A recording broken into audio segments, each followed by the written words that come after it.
All right. How's it going, everyone? I hope you're having a lovely day.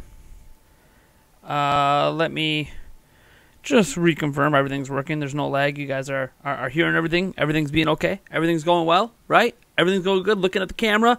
I'm looking crisp. You're looking crisp. No lag. Everything's going as intended, which is exactly what I want it to be. So awesome. We're also back live on Twitch for our first time in a week or two. Ever since we switched to the new capture card and the new camera, we're having some issues. I think I sorted all those issues out. So yeah, we're here. How's it going, everyone? I guess I'll just say hi to everyone in the chat first. We have Andristo Blast 132, Nintendo, Koopa Troopa Poopa, Peter Tawfiq. Let's see here. Normola 3, Ariel Lazarus, and Demon Rage 90. Focus on Me as well is here. Paint Fat Purple. How's it going? Not really prime time.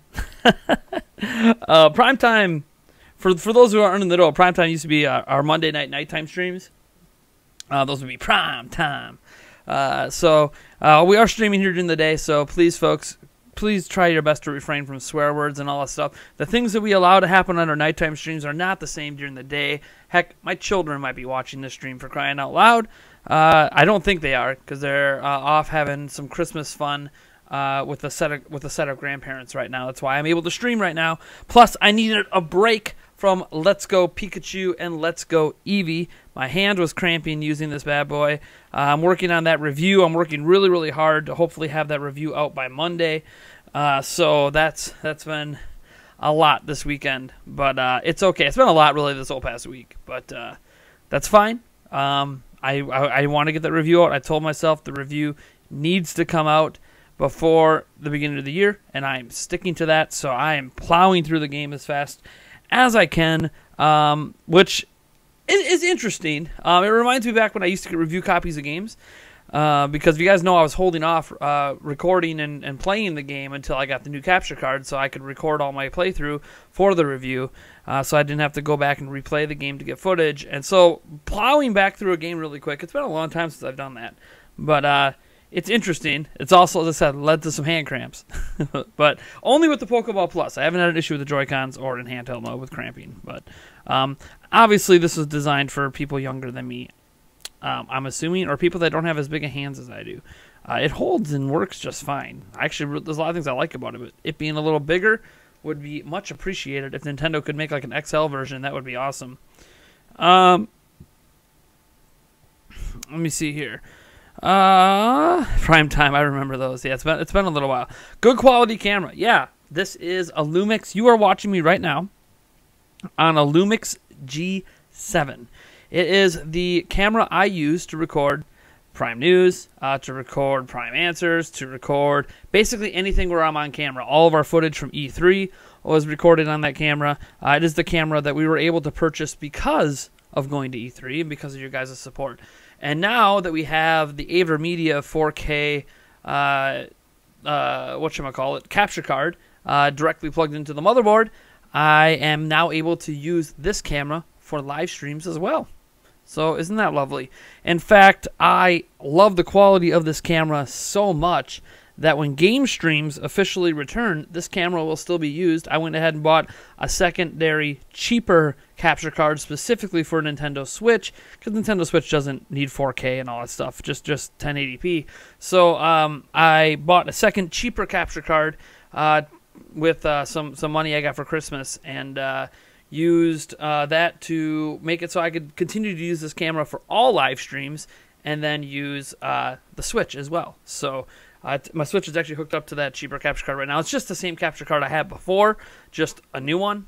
I thought about getting the Elgato HD 60S version, but Honestly, for my purposes, I don't really need the S version. So, and it was a lot cheaper just to get the Elgato HD 60. So, for the Switch, anyways. Obviously, in the future, future Nintendo platforms might need something better, but I already have something better in my computer. So, I'm pretty much all set at that point. I just might have to switch back to my Brio webcam, which is a wonderful webcam. Just don't let your kids destroy the cord, because no matter what USB-C to 3.1 USB-A cord you get, none of it works as well as the OG cord. And of course, they won't send you a new OG cord unless you give them basically half the cost of the Brio. So, love the Brio webcam. Don't like that they're using something proprietary in their USB-C cable. I don't know what it is, or in their USB-C port. I'm not sure what it is, but ever since my youngest destroyed the cord, it has never worked the same with any other cord I have tried to use with it. And at this point, I've probably bought so many USB-A to USB 3 to USB-C, all of them 3.1 rated, which it has to be for this webcam.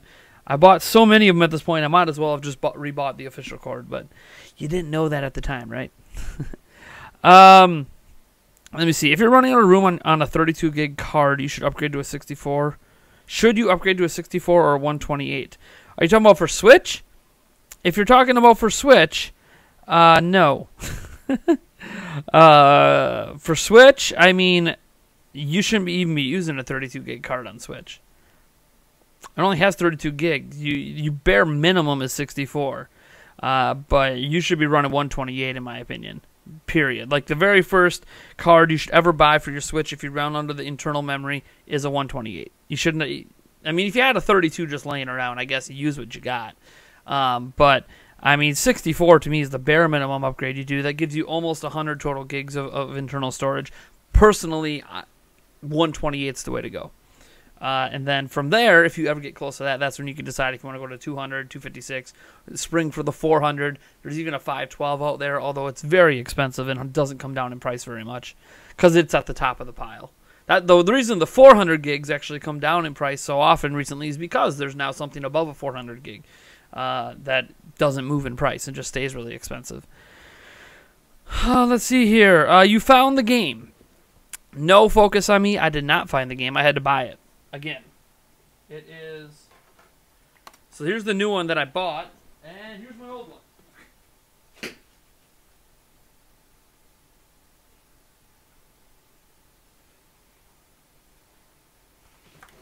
So, I have 2 copies of Pokemon Let's Go Eevee. Unfortunately, I don't know where one of the physical cards are. So I had to buy it again so I could do my review. So I have officially sunk $120, and this. All this is Eric's, so I didn't pay for that. But $120 I have sunk into this review already. Lovely. But you know what? On the bright side, if I do happen to ever find my other Let's Go Eevee cart, I'll probably just give away a copy. Because, I mean, yeah, I'll know it's been opened and quote-unquote used, but they're carts. I mean, it's not like there's physical damage. And if there is physical damage to the one, like say we find it and it went through the wash machine or something like that, but it still works, I would keep that cartridge and then give away the new one that I bought, because I'm obviously not going to send out one that went through on a wash machine or something like that. That's my cart, baby. That's my personal touch to it. But again, I've already looked through the wash and through all my various pants, so just in case it was in one of the pockets. But anyways, yeah, Let's Go Eevee. I had to buy it again to do the review, but you know what? That's okay. I mean, I got this fat stack of physical. Look at this. Look at all this. Look at this fat stack of physical games. We got, you know, the Breath of the Wild. My physical collection, it's finally growing again. Can you guys believe it? Can you guys believe my physical collection is finally growing after me having to sell all of it this past summer? So obviously Breath of the Wild. Got some Civ 6 action. Got Crash Insane Trilogy. Haven't popped this one. I haven't played those 2 yet. Haven't popped them in yet. Captain Toad, just played that earlier today or yesterday. I beat it on Wii U, so I mean, you know, basically the same game. But there are those new Odyssey levels I want to get to. Carnival Games, I'm actually doing a sponsored video on that. I haven't even popped that one in yet. We should be recording that tonight, I think. If all goes well, that will be recorded tonight. The thing with that I'm actually worried about is I think I need a second set of Joy-Cons to do it right, to have 4 players. I don't have a second set of Joy-Cons. And I probably should have told 2K that I didn't have a second set of Joy-Cons. And I'm not sure that I have the money right now to buy a second set of Joy-Cons. So I don't know what I'm going to do about that. And trust me, I've been looking all over for like a used pair that's like half off or something. And there's not even used Joy-Cons anywhere. So I honestly have no idea what I'm going to do. Pray to God that we can do 4 players with only 2 controllers. I mean, or if it lets us use these, but like there's motion controls in the game, so I don't think that's going to work, and I don't have a standard Pro controller with motion, so I don't know. It says, it supports the Nintendo Switch Pro controller because it has motion controls, but the Nintendo Switch Pro controller I don't own right now. So, I don't know what I'm going to do. Eric isn't in town. Paint Fat Purple, Eric is out of town for like the next week. So I can't him either. He took it with him. So whatever. Obviously, Octopath Traveler. Can't wait to finally get back into that. Diablo 3. I haven't started that yet. So this is kind of my triple stack of third-party multi-plat games that I haven't started yet that I recently picked up. And then obviously the Pokemon games, which makes it look like I have more because of this. I'm also Mario plus Rabbids and Super Mario Odyssey as well is somewhere. Might have actually borrowed.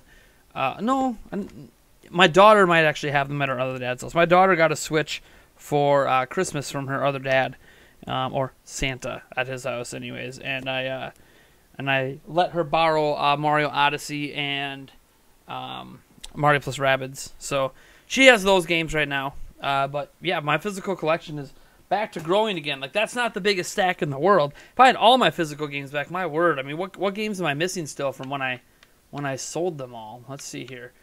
I Donkey Kong Tropical Freeze. That's my son's. I don't know what he did with the box. I have the physical cart. I literally do not know what he did with the box. But I have the cartridge. The box isn't in that stack. Let me see. What physical games that I used to own that I'm still missing? Xenoblade Chronicles 2. NBA 2K19 I don't have right now. Let's see here. So that's 2 of the physical ones I'm missing. Super Mario Party, don't have anymore. That's the 3rd I'm missing. I do have the Toy-Con Variety Kit. Oh yeah, that physical case is still back there. So I do have that as well. Toy-Con 1. Still have that. Let's see here. Just going down here through everything. I got the Traveler back. Mario Tennis Aces I don't have right now, so that's 4. Doom I don't have right now. No, Doom I don't have right now, so that's 5.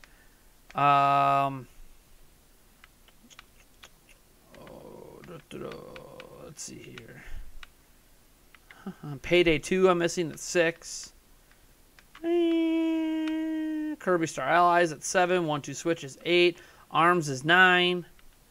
Puyo Puyo Tetris is 10, and Binding of Isaac Afterbirth Plus is 11. So I'm missing 11 of the physical games that I originally had on my Switch that I've sold during the summer when I was in a little financial bind. I'm not in that bind anymore, but I obviously can't afford to get all of that collection back like that. It's going to take time. I am looking for cheaper used copies of a lot of this stuff just because I already owned it, so I don't really care if it's brand new in package anymore. I just care that it's the cartridge isn't damaged and it has the case. The OG case. I don't want to go to GameStop and get one where someone just sold the cart and they have to put it in like a stand. Like, it's a Switch case, but then like you have to print off your own cover for it. And I just don't want to do that. I want it to have the case intact. So eventually I'll get all those back and then some, because we have a whole bunch of games coming out next year. I want a whole bunch of games still in my back catalog. I want to get to, and that's just physical. I have a crap load of digital games too. Wolfenstein 2 as well. I have that physically somewhere. I'm not sure where that one is right now. But I know the cartridge is in the case and it's packed in a box. I just can't remember where I put that box. It's in my house. I know that though. So it's not like lost. I just have to actually go dig in a box. It was when I was cleaning my office up a little bit for Spawncast. I put it in a box and the box hasn't been thrown out. So it's probably in my office. I see a box here. There's a box there. There's a box there. And a box right there. So it's in one of those boxes. So anyways. I'll set that down. My Switch is on because again, I was playing playing some Pokemon. How many hours do I have in Pokemon? I'm actually curious. I don't know if it'll tell me updated today or not. So I have over 15 hours in Pokemon Let's Go Eevee so far. So it's probably almost to 20, but only 5 hours in Smash. Only 1 hour on the Nintendo Entertainment System stuff. That should let you know, hey, I finally have over 100 hours in Fortnite. Hey, I do have more hours in Smash than I do Snipper Clips. Alright. Anyways. How are you guys doing? Let me see what some of you guys are talking about here. It's just kind of a random stream. It'll go for an hour, 2 hours, something like that. And we'll just chat about the future of Nintendo Prime in 2019. We got Thomas Maynard hitting us with the $2 super chat. Wants to know, do I have Clemson or Notre Dame? That's a good question. Has that game started yet? That game just started. Or is about to kick off. It's tough. College football playoffs and everything. We'll go with, I don't know. Clemson just punted. I don't know. Clemson, it feels like Clemson should win because Clemson feels like they're in the college football playoffs every year, just like Alabama. And Notre Dame usually isn't. And it's always hard to tell if Notre Dame's legit or not because while they schedule tough opponents, some years it turns out the opponents aren't as good as they were when they scheduled them.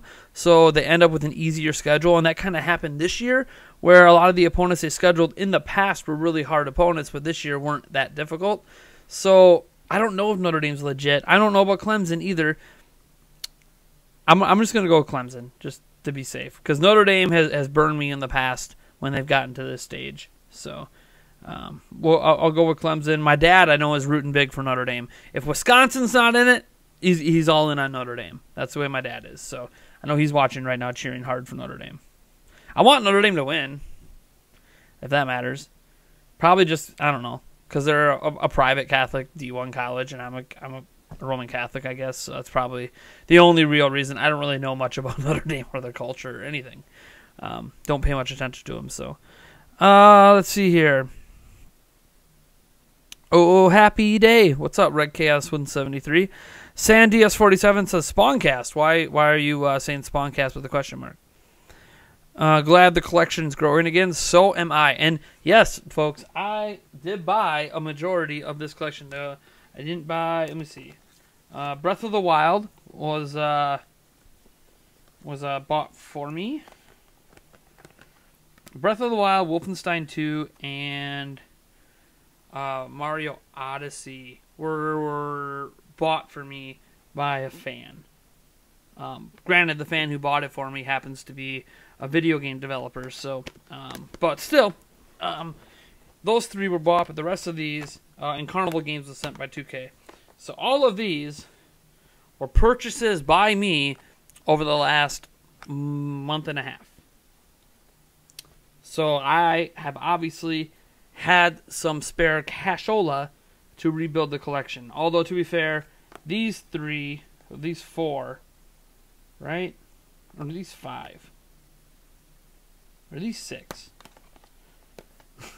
Okay, so only this one was bought over the last month. These were all bought after Christmas. Had some gift cards, and GameStop had a 2-for-1 sale going where buy 2 used games, get 1 free. And so I have an Elite Pro membership there, so I already get like their biggest discount, which knocked a lot of these games down to like 10, 15 bucks off normal price. And then on top of that, you get the third one free. So able to get these 6, with 2 of them were completely free. Yeah, I got lucky. They had a used copy of Let's Go Eevee. 1 used copy. So, anyways. Off-topic question, do you think they'll release the N64 Mini in the near future? And also, would it be smart for Nintendo to run the N64 and GameCube games in the Switch, just like with the Wii? I mean, yeah, it would be smart, but they're not going to. I've lost any and all faith for Nintendo to do retro games right. I've just lost, like, on Switch. I like what they did with the NES stuff. but they're not adding the games fast enough. Now we don't know when we're getting more of them. We're still left in the dark on SNES, on N64, on Game Boy Advance, on DS. We're left in the dark on all this retro content, and Reggie says they're done with the classic systems because Virtual Console is being replaced by Nintendo Switch Online without any explanation on how Nintendo Switch Online is actually replacing Virtual Console. So it's just I'm kind of miffed right now. I expect like a big blowout at some point next year where they actually explain their plans, but I mean that's like getting into year 3 of the system at that point. To be 3 years in and still not know the retro plans feels a little strange. And I know, like, to be fair, Microsoft took a little bit to get their retro game going. But when, like, Microsoft did hit the retro game, they hit it running. Full backwards compatibility. Literally, you could take discs from the OG Xbox, put it in the Xbox One, and play them. Like, that's the ultimate backwards compatibility. They offer a bunch of these retro games through their Game Pass service, which also offers new games and the retro games. And you can purchase a lot of the retro games individually. So they have literally covered the gambit of service, individual purchases, your old games are still useful. They literally cover the full gambit. Microsoft handles backwards compatibility and preservation of their games library over the past 2 generations masterfully. Now, part of that's because they're all using disc formats, which is easier because like modern Blu-ray players can still play DVDs and all that stuff. So it's easier for them to do it than Nintendo that has different size cartridges and discs and blah, blah. But still, it's nice to see a company focused in doing that right. And I'm glad that someone's doing it. I know Sony has their service as well. It's just not as robust, but it's all better than Nintendo. Let's see here. Mario Tennis Aces. Or is it called Mario Tennis Ace in the U.S.? I don't remember. Some countries it's called Aces. Some countries it's just called Ace. I forget which it's called here because I see the box art for both all over the place. Switch supports Xbox One controllers with a cheap adapter. It does. And now that I have an Xbox One, or the controller that comes with the Xbox One X, which is basically just a normal Xbox One controller, I thought about buying one of those adapters and just seeing how that controller feels and how well it maps out in comparison to, say, a Pro controller, which, again, I need to get another one of those. Almost pulled the trigger on the Smash Bros. One the other day when it was in stock at Best Buy, but I decided better of it because I can't blow through all the money I have. I still have bills to pay. And I'm keep trying to remind myself. That's why, I need a second set of Joy-Cons for Carnival games. I should just go out and buy them. But, I really can't afford them right now. I bought all those games. Should have thought of it before I bought all those games. So, I don't know. I'm going to have to make the Carnival game thing work. I have no idea. I'm trying to think of anyone else. I'll probably have to reach out on Facebook and be like, hey, anyone got a Switch? Oh, you know what? My daughter has a Switch. Maybe I can borrow her Joy-Cons. That might have to be the plan. I might have to borrow her Joy-Cons. I just don't want her bringing her Switch over here because it's going to cause a fight with her brother. Because Aiden doesn't really know she has her own Switch because he'll freak out. Oh,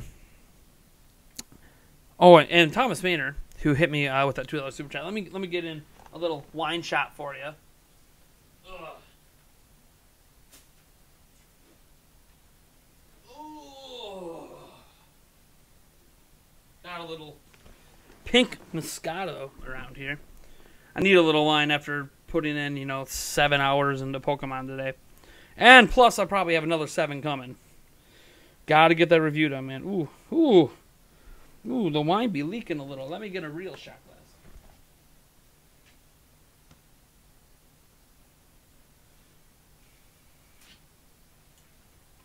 So this real shot glass is real dirty. That's okay. That's what butt wipes are for, right? Some of my son's wipes here. We'll get this shot glass cleaned up. Check the Offer Up app for used Joy-Con and other Switch products for cheaper prices. You bought a Switch for $150, games for $30, and Steam Pro controllers for as low as $35 where you live. That's nice. Probably, I'll download that app. I've had it before. Got a picture from my fiance. Aiden, it's just Aiden on his tablet. The damn tablet never dies. Oh, he's been on it for over an hour. It was at 25% when they left the house. I can't believe the tablet is still running. All right. Yeah, I'll go download that app right now. I believe I've been on that app before, and there wasn't like anything in my area. Gotta remember, I live in a small town, so there's not really usually very much stuff on apps like OfferUp for me. Even Craigslist has like nothing in my area for this. You can find like truck parts and stuff like that because I kind of live out in the country, but you're not going to find a lot of electronic and video game stuff. Or it's a very bad area to get, like, if I need a part for my PC quick, like if Best Buy doesn't have it, can't get it. Gotta order it online. That's a clean shot glass right there. Smells like my son's butt, but whatever. Probably tastes like it too. Ho! Won't actually know that. His butt can get pretty gross. Cheers, Thomas. Thank you so much. Taste of a little wipes in the morning. The flavor of complete clean baby fresh scent. All right. You have about 4 hours on Smash. I feel ashamed. I got to play more Smash. Yeah, I'll get around to more Smash eventually. I'm not reviewing it, so I'm not like focused on it. Now, once I'm done with Pokemon, there'll probably be... Well, I don't know. I have a lot of other games to play. Smash is like that game that's going to keep on giving. So... when I'm done with Pokemon review, I'll probably start really diving into, maybe I'll probably dive back into Octopath and finish that off, and then dive into either Civ 6. Well, Civ 6 doesn't really end. In one of these games I'll probably do on live stream anyways. Probably maybe Diablo 3, I'll dive into that. I mean, Crash Bandicoot's probably the one that's the quickest to beat. So maybe I'll do Crash and beat all those games. But Octopath is probably what I'm going to finally finish off that game next after I'm done with my Pokemon review. How many games do I have physically? 12, 13, somewhere in there. Let's see here. I have over 80 hours in Paladins and 75 in YouTube. Nice. On my thing, let me see. It doesn't show me everything, of course, because I think it only shows you like your recent 20 opened.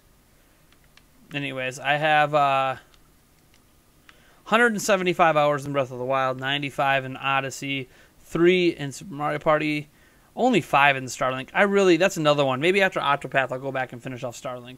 And now it won't go up. What is happening? Is my controller broken? Okay. Captain Toad Treasure Tracker I started yesterday. 15 plus in Pokemon, 5 plus in Smash.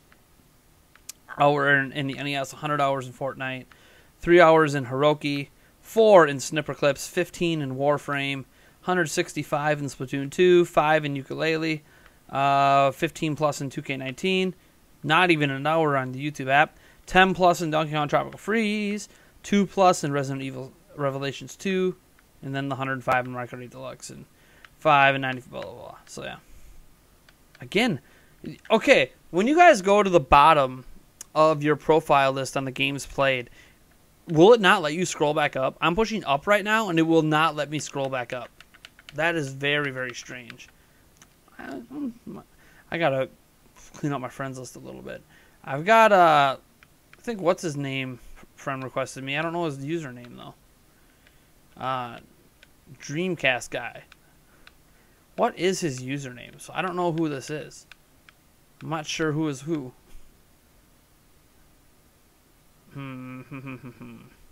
Anyways, I digress.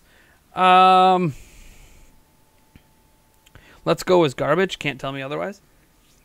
You could free to feel how you feel. All I can tell you is how I feel, and you'll have to wait for my review for that. I believe either people are going to go the illegal route via the Raspberry Pi or hacking their SNES, NES Classics, or they'll use systems that still have virtual consoles. What are you talking about? For like the classic games, people are going to still pirate and do their ROM stuff like they always have. That's existed regardless. So, but yeah, I just walked in on shots, baby. You have 120 hours already on Smash. That's insane. It's only been out like what, 3 weeks? Man, that's a lot of hours. You have 62 physical Switch games. See, you put me to shame. Even if I had all of my physical Switch games, it wouldn't be 62. It would be almost 30. But it lets you scroll up. Man, maybe it's just the Power A controller. Maybe something about the wired Power A controller won't let me scroll up. I don't know. I'll have to check with the Joy-Cons later. I also noticed being playing Captain Toad. So in Captain Toad Treasure Tracker, does it use the gyro to move the cursor around? I think it does, because this controller doesn't have gyro. So I was doing some of the puzzles, and like I wanted to do the stickers, the little Toad stickers that you can find in the levels, and you got to put your cursor over it and then tap on it, or you hit a button with the controller. I think the cursor moves with motion controls because I can't complete it with this controller. In fact, some of the levels are even hard to complete with this controller because I can't move the cursor. And again, I only played it briefly for the gameplay that I recorded for the one of the last videos I made. So, and I've already beaten the game on Wii U, so it's not like I'm rushing through it. I really enjoy Captain Toad. I got it for free, so I'm not really rushing through it. But I do want to get to the Odyssey levels in it eventually. Let's see here. What is your view? M. the Moon says, what's your view on GameCube controller use in Smash Ultimate and the overall divide between Melee and Ultimate and Smash? What do you mean the overall divide? You might need to go deeper into that explanation on the overall divide. Because you're talking about Melee, Ultimate, and Smash 4. I don't know what divide you're talking of, so I need more information on that. As for my view on the GameCube controller, I don't want it to exist anymore. It's a very unpopular opinion, but I don't know. I have a weird thing where I believe a game made in that generation, the game came out and should be played with that generation's controller. But we still have Smash, like we still have the GameCube controllers hanging around again for another generation. It made sense on Wii because they had full backwards compatibility with GameCube. Didn't make sense to me on Wii U. Doesn't make sense to me on Switch. But they keep doing it. People keep buying it. People keep loving it. Who am I to tell people not to enjoy a controller type? So, enjoy. I will say that I am tempted that after I get a new Pro Controller, like a standard Pro Controller, I am tempted on getting that new is it Power A that made the wireless GameCube controller that has both shoulder buttons. So it's a Pro Controller, but plays like a GameCube controller. I have been debating on picking that up, and having that be like my second Pro Controller, just because I've heard some very good things about that one, and I'm curious on comparing it myself directly to a Pro Controller. Don't really care about comparing it directly to a standard GameCube controller because it won't be usable in basically anything but Smash, because it doesn't have that extra shoulder button. Let's see here. Fire Red and Leaf Green are much better remakes than Let's Go. I didn't really care for Fire Red and Leaf Green. Personal opinion. So they are releasing an improved model for the Switch next year. What is your opinion on that? There's no guarantee they are releasing an improved model for Switch. So that's number one. And thank you, Genesis Ignite. I missed it earlier. Thank you so much for subscribing. Yeah, I don't know. We don't know that they are for sure releasing one. We have rumors from Wall Street Journal, which are hit or miss. And we have general assumptions. Don't know if it's going to happen, but if it does, awesome. I hope they go balls to the wall. My guess is they're not going to go balls to the wall, and it's going to be like a 3DS XL kind of situation. Maybe they get rid of the bezel. Maybe it's slightly overclocked over what it is now with a better battery. Who knows? Nobody really, like, all we've gotten is that there's going to be a new model. Okay, what's that even mean? No one wants to talk about what that actually means because no one has any information on what that means. Everyone's just saying there's going to be a new model. Okay. Are we talking a Mini? Are we talking an XL? Are we talking a Pro? There's a lot of speculation, zero actual facts going around. So, let me see here. Thomas Maynard says, yes, it does. It's one of the few games I use gyro controls for. Yeah, okay. Okay, yeah. So, that's a game that I'll have to use my Joy-Cons in the grip for now until I get a new Pro Controller. And for those that wonder why I got rid of my Pro Controller, the grind got so bad that even after cleaning the stick, it's still, in Xenoblade Chronicles 2, wouldn't let me sprint. And once that happens, it's time to retire the controller. Thankfully, GameStop still took it because the game they tested it on still worked fine on. Sucks because someone's going to buy that controller secondhand and be screwed, but at least it's a used product and they can take it back if they're playing and they have an issue with it. I think most people wouldn't have had an issue with my Pro Controller, but it was really annoying that in Xenoblade Chronicles 2 I couldn't sprint. It was the most annoying thing in the world. So, yeah, we'll be getting a new Pro Controller up in here at some point. Don't know when. And I want it to be brand new. I don't want to buy a used one. I want to know the wear and tear on it. I want to know it's new. So, I kind of wanted the Smash one, even though it's a little bit more expensive, but we'll see. We shall see if and when I have the spare money for it. Let's see here. Yes, it does. Blah, blah, blah, blah. They probably wouldn't want to release more than the NES, since the consoles past that might have better games than what's on Switch. No, come on now. Get out of here with that garbage. Don't get me wrong, SNES is my favorite console of all time, but they don't avoid putting games on a system that would make them money. I mean, come on now. That's a veiled shot at the Switch's library, which is completely uncalled for and unneeded. I'd take Celeste and Dead Cells over 90% of the SNES offerings. Just to give you an example of what the indie game market's offering in comparison to SNES. Then you have games like Breath of the Wild and Odyssey and Octopath Traveler, and although Smash, like, come on, we don't need a veiled shot at the Switch just because you aren't happy with it apparently. Your Pro Controller grinds badly. No, I'm scared. Yeah, I mean, as I said, MacMain, I don't notice it in any other game I play. Breath of the Wild, nothing else. But for some reason, in Xenoblade Chronicles 2, you would push forward, but for some reason the grind, there's a little bit of grind on this one too, but it's not nearly as bad. But for some reason the grind, whenever I would push this way or this way or this way, no matter how hard I pushed it, I could not get my character to sprint. I can only get them to sprint if I pushed backwards, because I'm often not pushing back as hard.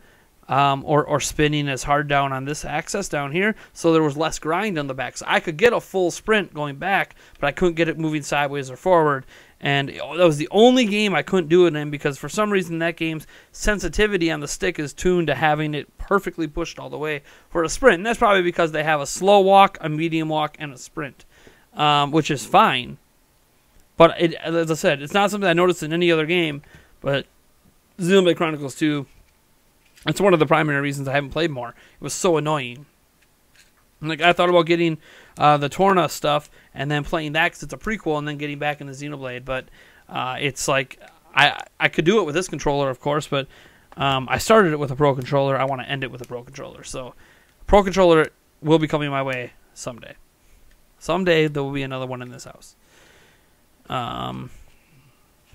With reboots of games, should they release a Super Mario Sunshine game for the Switch? What do y'all think? Sure. I mean, I'd rather get Galaxy 1 and 2, but I mean, sure. Alright, let's see here. So, now that I kind of caught up on that stuff, let me just check Twitchy quick. I don't even know if anyone... Well, we got a couple of people watching on Twitch. Let's just get into the future of Nintendo Prime, shall we? The name of the stream says Happy Holidays, Early New Year. Come chat about the future of Nintendo Prime. We might do a New Year's Eve stream. On what, Monday? Sans for Smash Ultimate DLC. Thank you so much for subscribing. Lots of interesting things happening. I don't know if any of you guys caught my Prime Answers video earlier.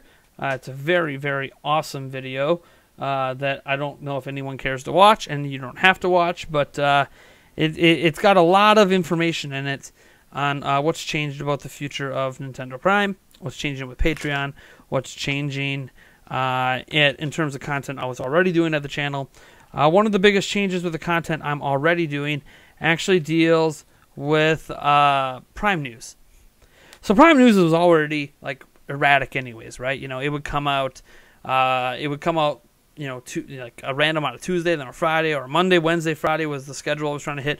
I was getting it out by 3 p.m. for a few weeks there, but it became apparent to me that there's not always enough interesting news to do a Prime News episode, and Prime News itself will get less views than an individual news video. Like, if I did an individual video on the Smash hitting 5 million in 3 days, that individual video would have got way more views than when I put that news in the segment of Prime News. So what's happening is Prime News is transforming into a Friday only show, an end of day Friday show that is a recap of all of the biggest news from that week. So basically, it's an end-of-week recap that gives people who miss news throughout the week a chance to recatch it all in a shorter format. I'm going to still aim for 15 minutes, try to get 10 stories in 15 minutes or so, but we'll see. It might extend to 20.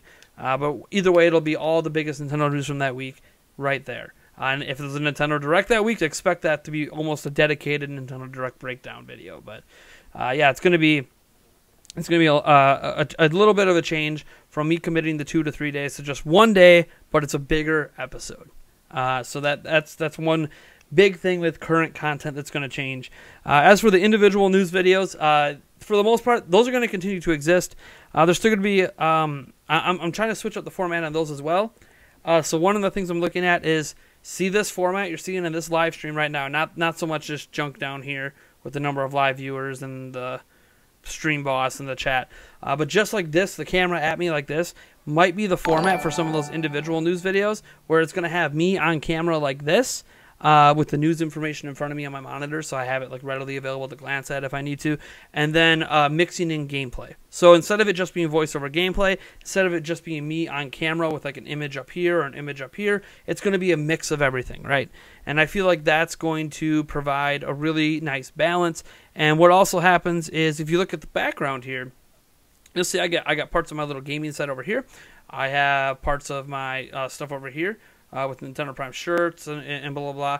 And then I have this table here. And on this table for different episodes, I could put up a piece of, I put some amiibos here. I could put a gaming statue here. Sometimes I could just have a fat stack of Switch games just chilling there. Or whatever I feel is relevant to the news that I'm going to be talking about. Who knows? Maybe I'll even have a gamer shirt that's related to it. Like I have a Smash Bros. Shirt. So if the Smash Bros. News, I can wear my Smash shirt or something. I'm looking at that kind of format for the individual news to kind of make it a higher quality production than just voiceover gameplay. So that's just something I'm looking into. Plus, maybe there might be some more jokes that happen. I don't know how jokey I'm going to get, but there'll be probably some in-jokes that people will kind of start to get the hang on over time. There's already some in-jokes at Nintendo Prime if you pay close enough attention, but yeah, so Prime News will be a news recap. The individual news videos are just going to get a little bit a different format, but still the same. It's still me. Here's the news. Here's my thoughts on the news. 10, 15 minutes long at most, usually around the 10 or 11-minute mark. Some people think it's for ad purposes. It's actually just because that's how long it takes me to get out what I have to say. That doesn't mean there won't ever just be just straight audio with voiceover gameplay. Those will still happen when it's news that came out at an inconvenient time for me to record anything. So let's just say I'm done working for the day and I'm thinking about leaving or going to do something with my kids, and all of a sudden a big piece of news drops, and I don't have time to sit down right here, right now, and do a proper edited video and all that. Okay, so what am I going to do? I'm going to grab my mic. I'm going to record, 5-6 minutes of audio. I'm going to slap some gameplay over the top, put up any relevant image I need to that's related to it, if there was like a quote or whatever, and I'm going to render and get that SOB out within 30 or 40 minutes and get that out fast so I can get the hell out of here. So those will still happen. I want those to be less often, though. I don't want those to be the norm. I feel like that's become the norm, and I don't want that to become the norm. I want better edited pieces, and now that I can record direct to PC, this already makes it easier for me. So yeah, I'm actually pretty excited about the little change in that format. Let me see any other major changes to the content I already do consistently, which is news, more news, podcast, discussion videos. They'll be happening more often. They'll be pretty much all of them will be off the cusp. They won't be editorial style. It'll just be something that I want to talk about. It'll probably be me asking a question, me answering the question from my end, and then posing the question to you guys. And there won't really be a script or anything for that. The scripted op-ed editorial style pieces, those are still going to happen once in a blue moon, just like game reviews are still going to happen once in a blue moon, just like side quest is just going to happen once in a blue moon, but it's still just once in a blue moon. If you want those to happen more often, we have stretch goals on Patreon to make that happen. All of those types of videos, including a brand new video game podcast, some live news shows I want to do, are all more time consuming than I can currently afford to give time to. That is why they are on Patreon. They are on Patreon because their original content that requires a lot more time than I can provide, because I work 2 other jobs in addition to the 50 hours a week I spend on this YouTube channel. And for me to produce that content, weekly and more consistently, requires me to have more time. I have the time if I don't have to work my other jobs. That's why they're Patreon goals, and our Patreon is kind of morphed into that is how you support me doing original content. You don't have to support at all, and I'll just keep doing what I've always been doing and have that content come out sporadically when I can find time to do it. But, yeah, it's just out there. You also get benefits on Patreon as well. I upgraded the $5 tier to not just be early access to the audio version of the podcast, but now you also get mentioned as a special thanks at the end of any and all video game reviews I do that year. So that's kind of a nice thing because it also shows you're directly supporting my game reviews. And then the $10 tier gives you priority in multiplayer live streams that are planned multiplayer live streams. You still get priority as a patron regardless, but the $10 tier will get priority over the $1 and $5 tiers in those planned streams. But in general, for all multiplayer streams, patrons are the only people that can play with me. So that's another thing. But all right, I think that's pretty much a quick recap of everything that I'm thinking of. Oh, there'll be a new intro too. You guys want to see it? Who wants to see the new intro? Raise your hands. I've been debating on showing it or not, but you know what? It's a live stream. Why not get a preview? The patrons have already had a few days to look at it. They've had some feedback given, which is excellent feedback. But this is probably the version we'll go with for now, and it might slightly get altered as the year goes on, but this is what we're going to start the year out with. That's right. Finally, the Switch click is going to be gone.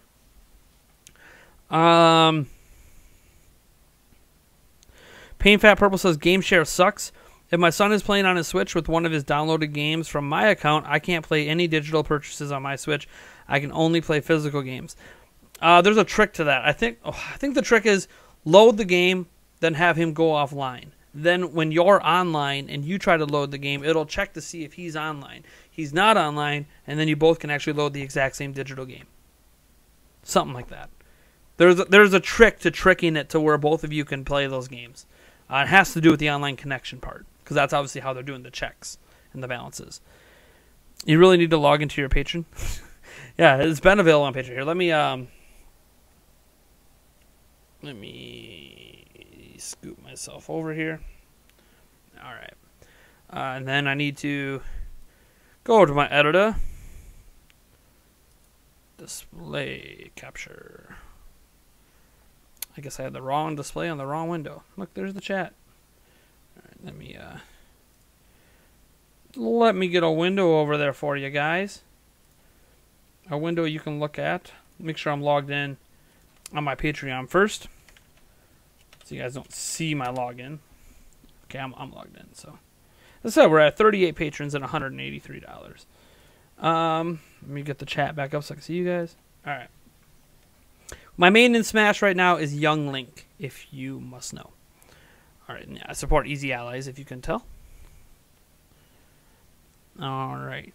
Seriously, we're $17 away. Look at that. Look at how small that bar is away from doing an editorial op-ed thing every week, which is, as an example, my What If Switch came out in 2015. If you like that kind of video, that's the kind of videos that I'm talking about. It won't always be the What If style. I've done other ones, but all right. So let me go into here. Oh boy. You guys ready for this? We'll unmute it so you can get the full effect. Close this. You guys ready? It's quick. It's quick. Here, I'll show that link. I'm assuming that explains how to trick the game sharing. Okay. You guys ready?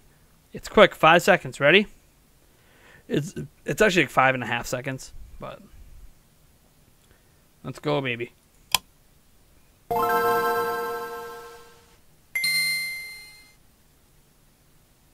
Thoughts? Feedback? Opinions?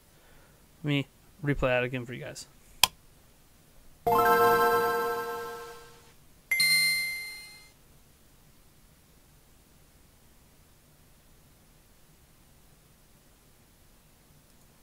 How'd we do? We do good? We do good? Something simple. More complicated than the click.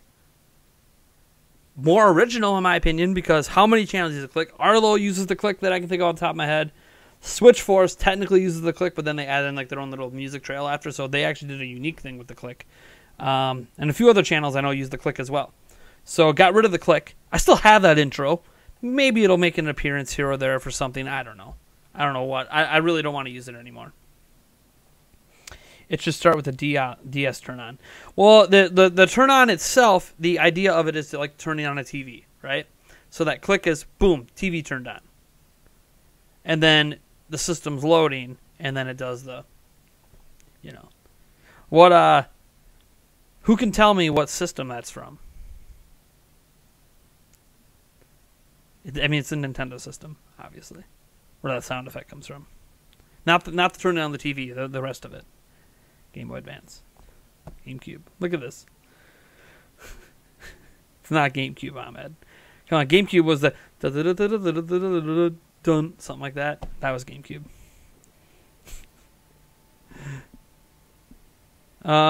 Nice. Glad to see the new one. Definitely more unique. That's the big thing. The click is maybe not so unique, but it's better. Okay. It's cool. I mean, here's the thing. I've been using the click intro for, what, a year and a half? Something like that? It's been a while. So, obviously there's a lot of, it's Switch.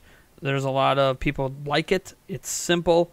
And a lot of it's just, that's what my branding's been forever, right? So, it might feel strange at first, but I think it'll grow on you. I think even if you like the click more, this one will grow on you after you see it on enough videos.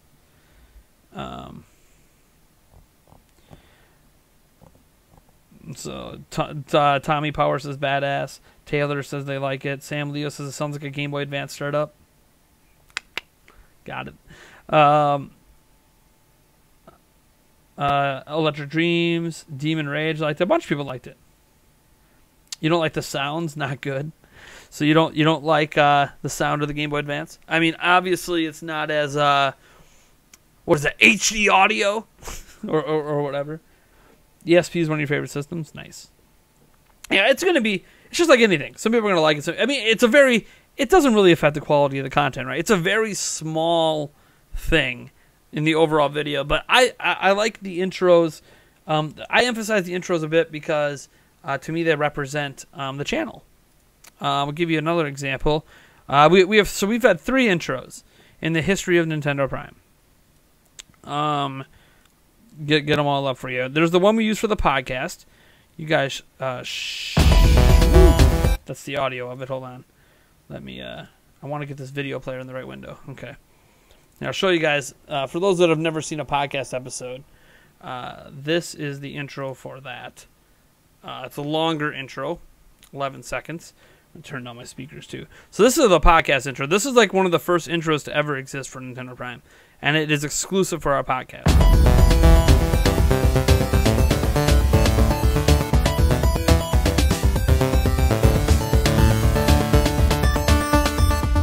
Hey everyone, welcome to the Nintendo Prime podcast. Anyways, that's our podcast intro. Had that one, gosh, forever and ever and ever and ever. That one's obviously Metroid Prime inspired, if you couldn't tell. Nintendo Prime, Metroid Prime, made a lot of sense. That was the podcast intro, and then obviously just the standard, there's the click. And then, did I add it to this folder yet? Oh no. Where did I download that new intro to? Did I lose the new intro? I better not have lost that new intro. I can always re-download it. What did I do with the new intro? Yeah, there was this. Whee.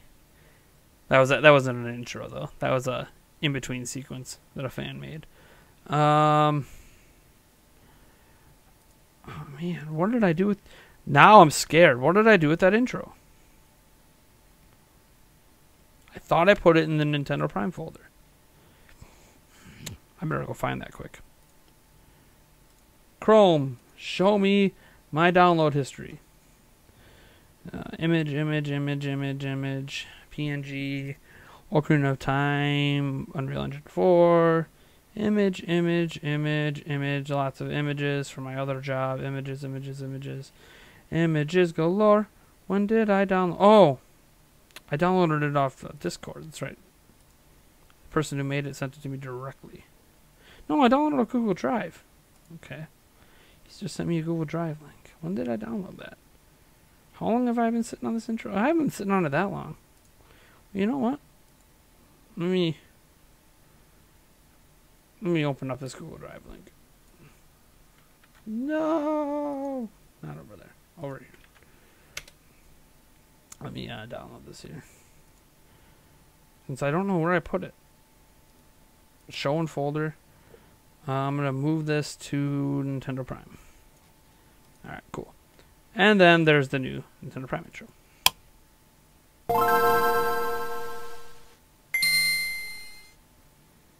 So,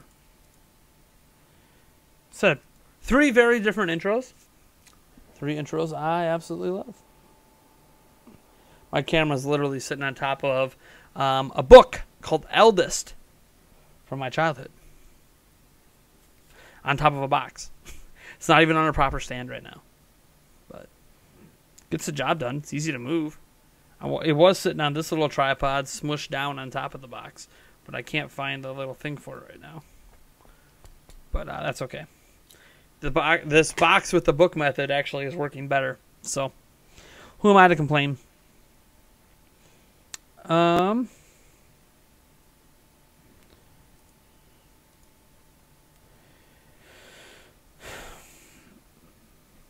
Game share on Nintendo Switch updated is the title by Dad Playing Games. Dad Playing Games. I guess that's a YouTube channel.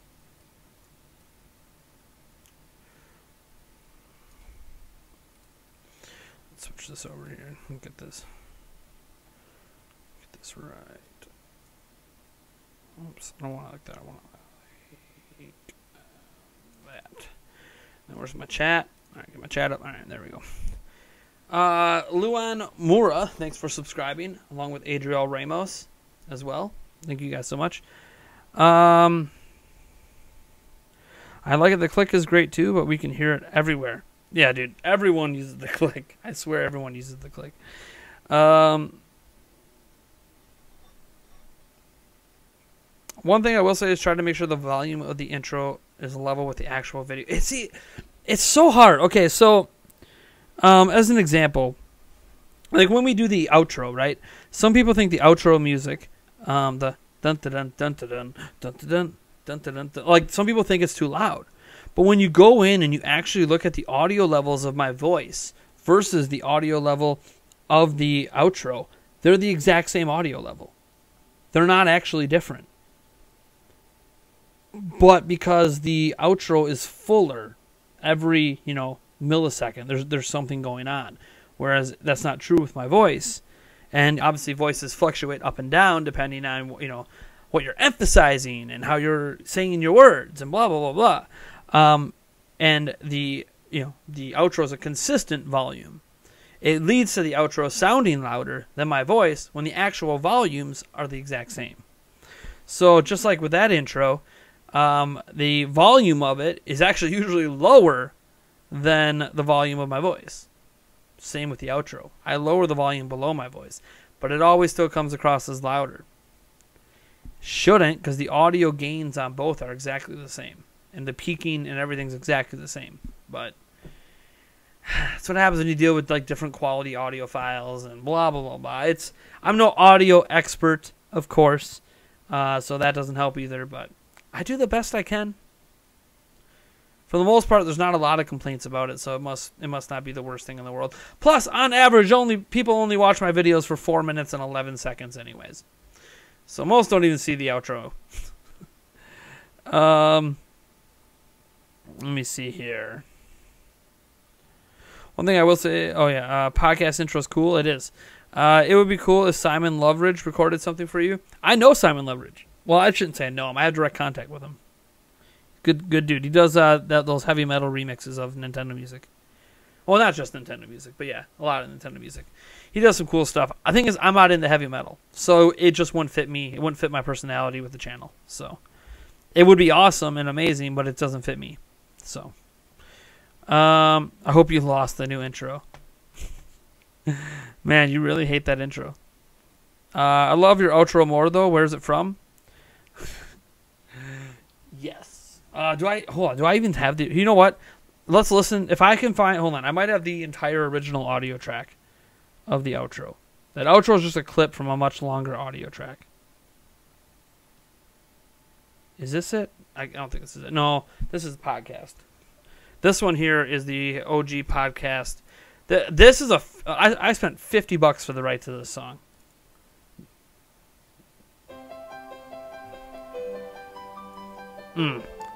I love this song.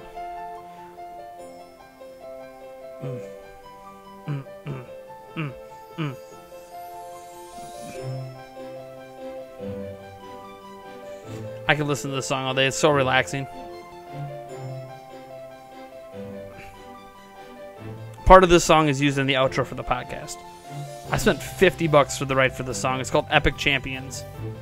The ending music, the outro music, I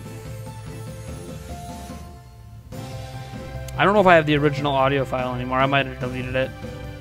I'm going through my files right now. Pretty sure I deleted it.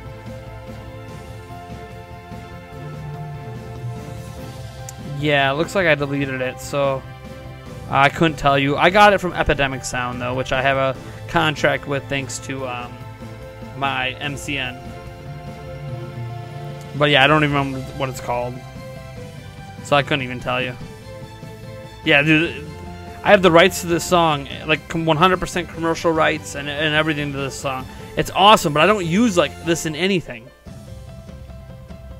Literally, I use like a 20-second snippet of this song for the outro for the podcast, and that's it. Most of this song that I spent $50 on is never used on my channel. Look at this. Listen to this. My God. This is amazing. This is like, still today, one of the best pieces of music I've ever heard. And I own all the rights for it, and I have no idea what to do with it.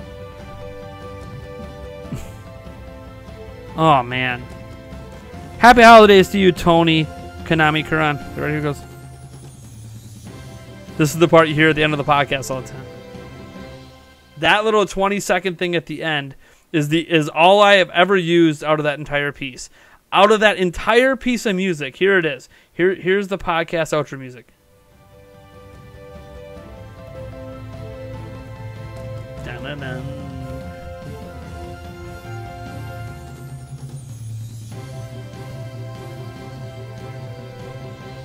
That's it. Out of that entire epic, amazing piece of music that I spent a crap load of money on 3 years ago for. That is all I use of it in anything. Like, I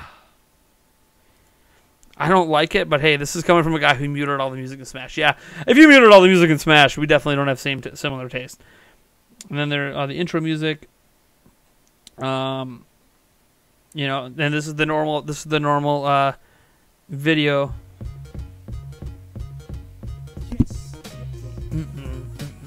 Oh, I actually have the name of the song. Hold on. Here, we can play the full of this one. Hold on. My file has the OG name of the song. Give me a second. I'll go on Epidemic Sound right now and look this up. We can play the entire song of this one too. I think it's this one. Yeah.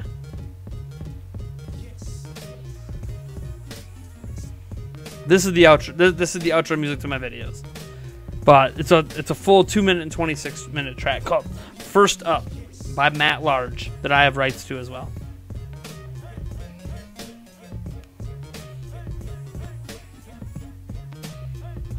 It's a really repetitive song. That's why I only use 20 seconds of it.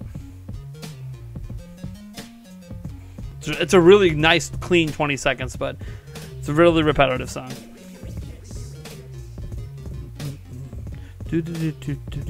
Thank you, Nate, for not deleting the metadata of the video when you cut it down to 20 seconds. This is the part of the song you never hear. I used to jam out to this song.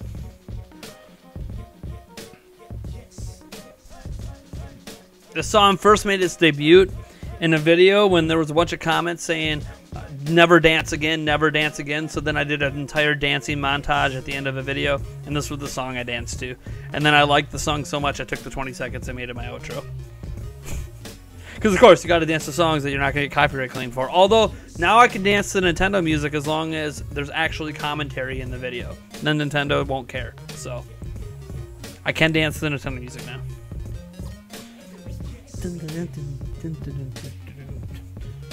I gotta get a hat going so I can do some hat dances.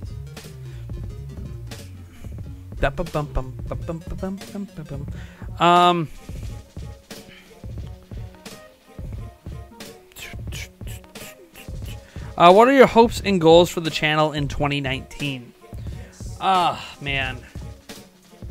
I mean, the overall hope beyond any personal goals I have is that people continue to enjoy my channel and enjoy my stuff. That's always goal number one, that I make less mistakes in 2019 than I did in 2018, and people enjoy my stuff throughout the year. That's always goal one. There's obviously other goals, like one, I want to increase revenue year on year, because revenue needs to keep increasing if I'm going to continue to do Nintendo Prime full time. Because if revenue decreases, then I mean I'm already just scraping by, and that's with working second and third jobs. If I have to add a fourth job, it's time for me not to do Nintendo Prime full time anymore. So obviously I want to see revenue increases. I want to see sub growth. I want to hit 70K next year. It's ambitious. I know it's ambitious, but hey, we should hit 50K early in the year. By March, is it possible for us to get another 20,000 from March to the end of December? I don't know. I'm going to keep doing giveaways every month. Once we're done with the 50,000 giveaway, there's still going to be a giveaway every month, like Spawn Wave kind of does. We're going to do that too. Who knows? Maybe we'll end up getting there and it won't be a big deal. Neil Willis hits us with the $10, keeping it hot, keeping it fresh. Oh, baby. Let's go. Thank you so much, Neil. So there's that. Sub growth wise and revenue wise, I have my goals for that, for growth. But honestly, what I care most about is people continue to enjoy my work. The growth is mostly just related to me being able to support my family better. And I eventually don't want to have to work extra jobs. That is the long haul goal, that I do not need to work extra jobs. That's the ultimate goal. I would love to hit that at some point in 2019. But we'll see. Cheers, Neil. All right. But yeah. Another thing is I want to make sure that anything that launches next year stays consistent. So, as an example, say we hit our $300 goal on Patreon in January, like we did last time. And we here's the thing. We hit the $300 goal in January, which would be great. I want to make sure that I'm consistently delivering high-quality reviews every single month, that we are at the $300. And I think, getting back to that $300 is going to be tough. It's the highest we've ever been on Patreon, but 100 of it was from a person who was doing a sponsorship, because we have a sponsorship tier. So I don't know what it's going to take for us to get back to that 300, but if we do, I want to deliver that stuff consistently every month and make it reviews that people actually care about. I think what hurt in January of last year is that there weren't any major games that came out for Switch. So there was like these 3 indie games that our patrons voted on, and it was a tie. And so I had to be the deciding vote, and it ended up being Tiny Metal.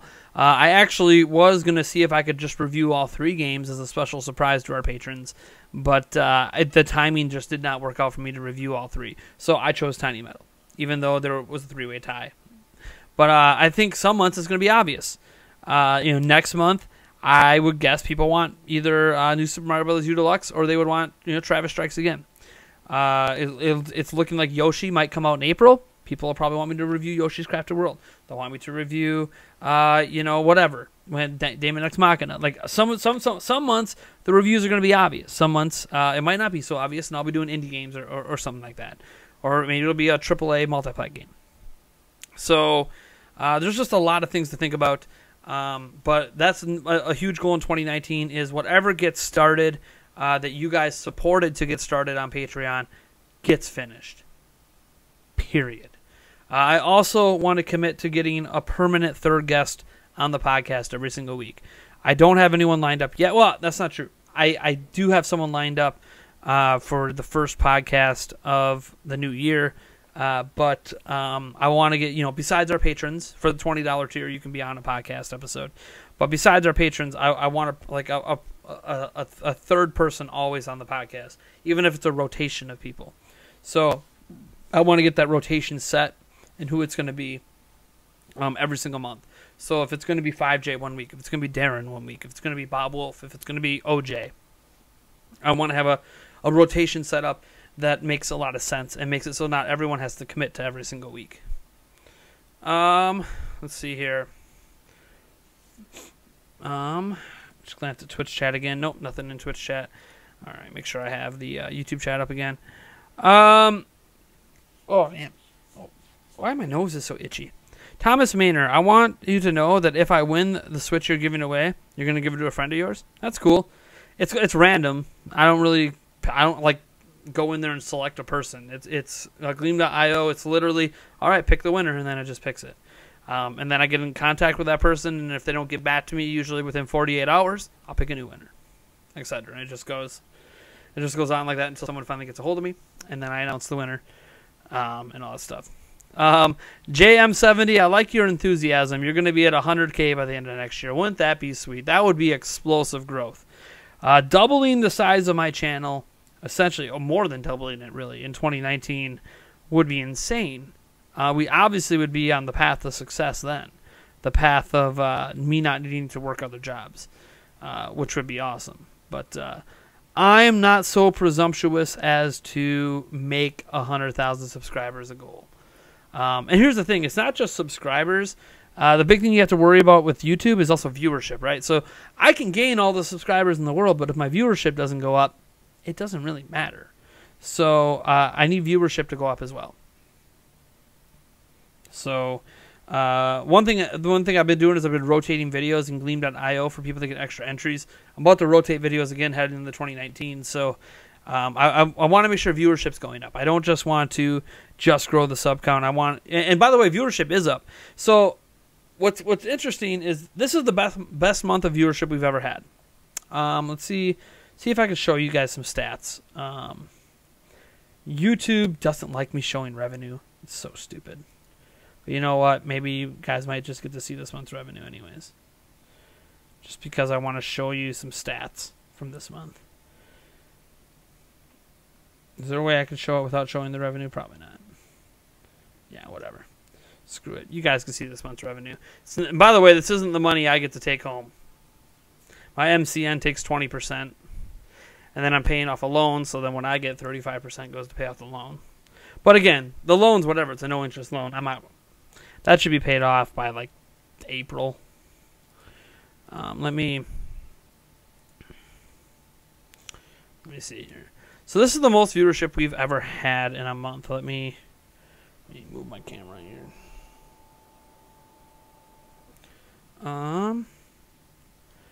Editor. Let's go display capture. All right. So this is the most viewership we've ever had in a month. 558.7 thousand views. 128% increase month over month. Watch time's way up because of it. Subscribers are way up because of it. And obviously revenue is up because of it. So this is the most we've had in a month in the history of Nintendo Prime. But you'll notice a lot of it came at the beginning. We had a viral video at the beginning. So if you go to views here, you see we started off with 60K, 65 almost, then we had 40, then we bounced back to 42, to almost 49, and then it started the downturn. But what you'll see here is once we got off the down curve, we have basically stayed around 10,000. We had one low day there. So you see 10,000, 9,000, 11, 10, then you'll see 9, then you see 8, then you'll see here we dipped for a couple days. This was, I think, is that a weekend? I think December 15th and 16th was a weekend. that I took off. Yeah, I was gone. I went to Appleton. Yeah, so I wasn't working that weekend, so that's why the viewership dipped. But then as soon as I came back on the 17th, it went up. I went back up here. This data said no data available. They screwed up. So this happens sometimes. So there's even more viewership than what is shown, but YouTube doesn't have any accurate data for it. I hate that. And then 8, and then we bounce, to 9.5, 9, 9.4, 11, 10, 14, and then yesterday we had almost 10 again. Now you might be like, oh, well, why does that matter? Because, look at this. Look at how awesome you were doing when you had that viral video. Well, here's what I was getting in November. So here's obviously, viral video. But look here. Look at my average views per day. We were sitting around 4,000 to 5,000. I'd say maybe 5,000 is a good average because there's some days with a little more. So we were sitting where we basically have doubled our daily viewership over November after this viral video. So what does that mean? Well, it means that our subscribers, our new subscribers, have led to an increase in daily viewership. So that's pretty cool, huh? So things have already gone well. So I need to keep pushing that higher and higher. Like Player Essence as an example. I could show you this because I can't look at his thing, but I didn't want to look at Similar Rank. I just wanted to go to Social Blade. Player Essence, who is a channel bigger than mine by a couple thousand subs, he also gets more viewership per day. So like he's down here getting like 17, 15, 17, 11, but oftentimes he's sitting around 15 a day. So he's a little bit ahead of me on viewership per day. So I just want to keep growing that viewership every day as well as stuff. Now that 1,200 or whatever you saw for this month, again, 20% is gone. Then another 35% after is gone. Then there's taxes. And by the time all the money's chopped up, I end up with like $600. Welcome to the adult life.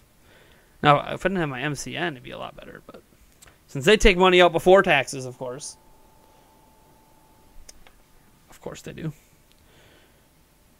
All right. Invite Arlo to a podcast. I have. He has never responded.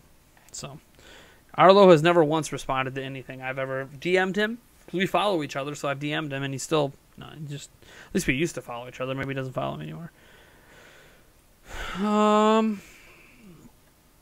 right. Get the chat back up. A little inside look at some of the stats I get to look at. Do you think Nintendo could do more with 18-plus games such as Red Dead, Fallout, Alien, and others? Nintendo can't really do much. The third parties have to want to bring the games over, and the games have to be feasible on Switch. There's some cases, like possibly a Red Dead, where it just can't run on Switch. I don't know yet. I have yet to boot it up on Xbox One X. I have it installed. Everything's good to go. I'm waiting to finish my Pokemon, and I'll probably finish Pokemon, finish Octopath, then dive into Red Dead, then come back and play, what was the other game I was talking about? Starlink Battle for Atlas. So, which video went viral? I can show you that, too. 1 second. I can show you that.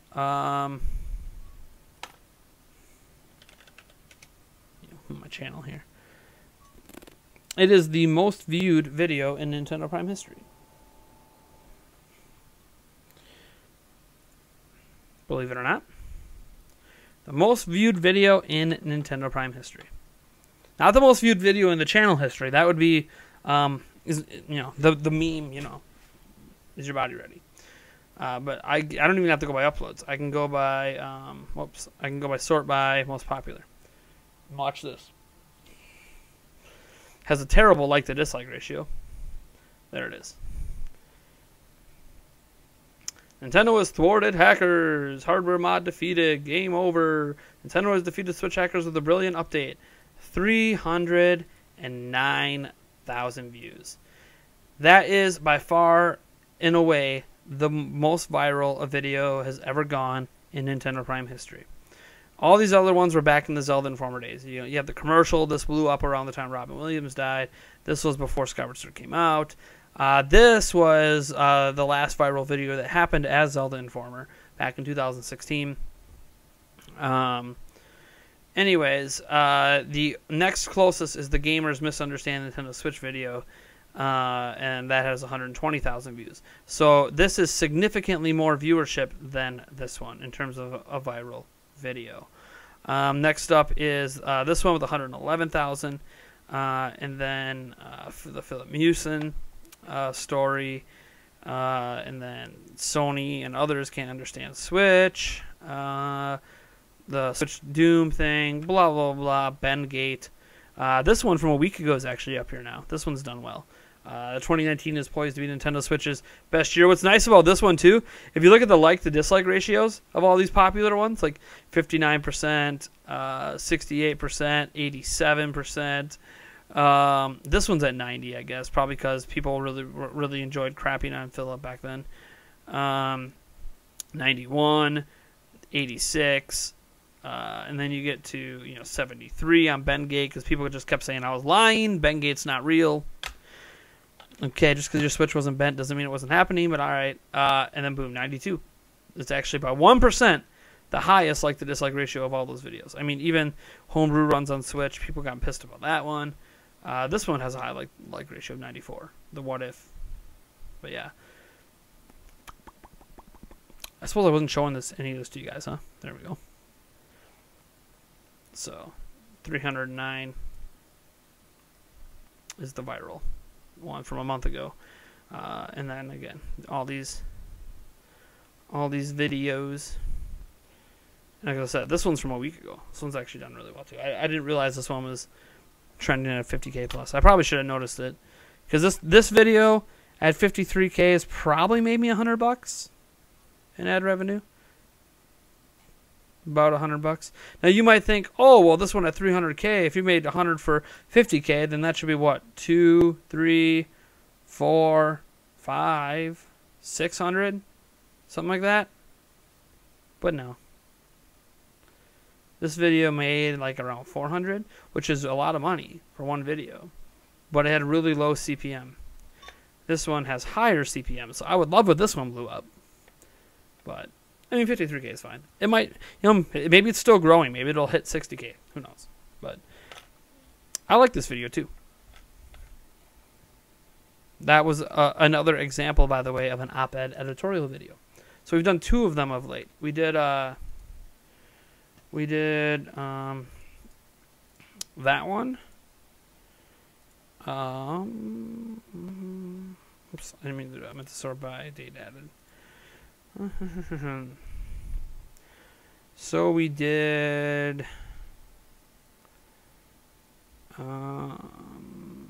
this one, and then we did this one. We've actually done a couple of them lately. So this one, and this one, and then where's the one that blew up? And this one. So we've done what, 4 or 5? We've done like 4 or 5 editorials at the end of the year. A lot of that though is because I wanted to push, because editorials are next. We're literally $17 away. So I was pushing editorials to end the year because, well, one, Christmas vacation, so I wanted to take some time off. So I made some of these videos ahead of time. Less news. Like you'll notice, we had what, 1, 2, 3, 4, 5, 6, 7. We had exactly 7 videos from last Prime Answers to the current one today. So it's a lot of just needing to make content ahead of time kind of thing.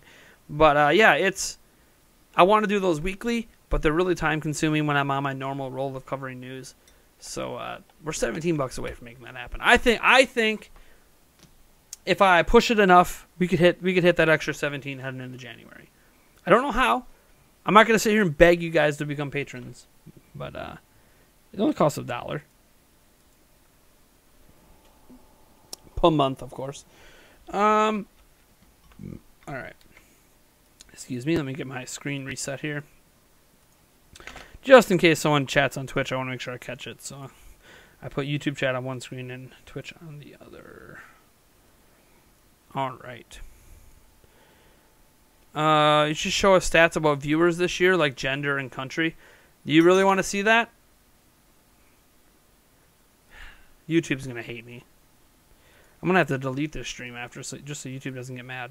I'm not supposed to show you yearly stats on... Because the thing is, I can't show any of this without money appearing. But, yeah, I can show you yearly stats. Let me see if I can show you without money appearing. You want to see... What do you want to see? You want to see, like, gender and country? Give me a second here. See if I can do that without showing the yearly money. YouTube gets really mad when you start showing the money. But I already said it's around 13,000, so you already have an idea.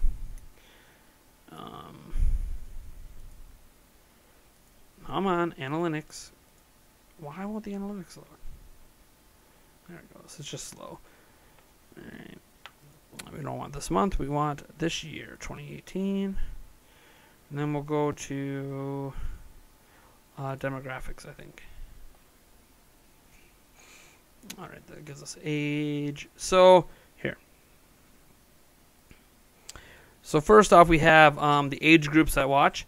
We got about what's it say here? I mean, I guess down here it gives you a better idea. One, we're obviously massively male over female. The age group of 45 to 54 is actually where we're close to 10% female. Anyways, you'll see that 5.1% of our audience comes from 13 to 17. 28% comes from 18 to 24. And our biggest demographic is the one I fit in, from 25 to 34, at 44% of our audience. 35 to 44 is 17% of our audience. And, yeah, and then we have another 4.5% from 45 to 54. So basically, my main audience is between the ages of 18 and 44. AKA, my audience is largely made up of adults. But yeah, it's obviously, as you can tell, massive male to female ratio. Just the kind of way it goes. If I was a female YouTuber, I could imagine it would be more 50-50 or something like that. But and people could be lying about their age, I guess. But I don't know why they would be lying about this. Like, why would you say you're 25 to 34 when you want to say you're only 18? I don't know. Beats me. Doesn't really matter. Oh, maybe there's some other fun stats I can show you. Hold on. Let me see here. Like traffic sources.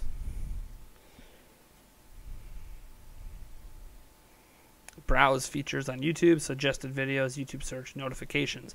Notice how notifications should be so much higher, but it's behind all that. Then channel page, almost channel pages itself. People directly going to my channel has almost got as many views on videos as notifications. It's crazy. External links has almost as much as that's. Anyways, YouTube advertising. I never had a YouTube ad. Apparently, someone watched from a YouTube ad. Okay. The average viewer duration for notification people is higher. That's nice. Not as high as this, obviously, or this, but let's see here. Devices that people are viewing on, probably mostly phones. Yeah, mobile phone makes up what? 52%? Oh, 58% of all views. 25% on the computer, 10% on tablet. Some people watch it on TV. And game consoles.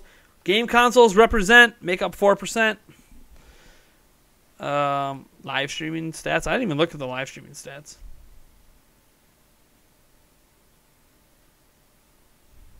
The top. So my top live stream this year was the Nintendo Treehouse Live, Pokemon Let's Go, Yoshi, Diablo 3. What's the stats on it? So our top live stream had 95 concurrent views. 6 hours long. I don't think I was there for that one. Maybe I was. What's this one? No, 106 on the Game Awards. 66. 54. Anyways, Q&A, ladies and gents, had 51. Playing Breath of the Wild, damn it. 67. What other stats can I show you? Let's see here.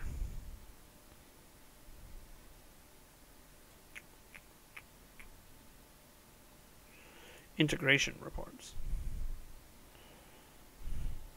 Look at all the subscribers I gained at the beginning of the year. We had some giveaway then that I was advertised on Zelda Informer.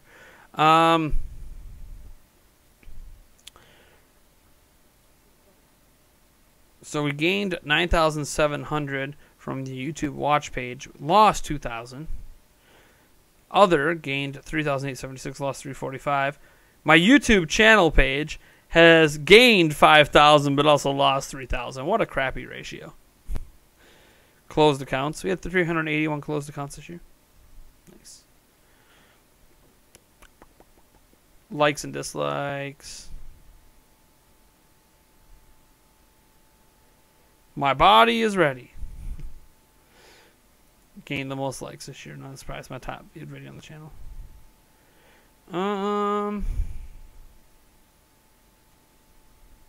Audience retention is always a fun one. Average viewer duration 3 minutes and 28 seconds on the Switch Hacker one. 7 minutes and 42 on the Philip Plagiarism story. Jesus. Switch Doubter video is 14-minute average viewer duration. That is really high. Wow. Anyways, it's fun to pour through stats, but most people that care are just me, because it's my channel. So what are you gonna do? All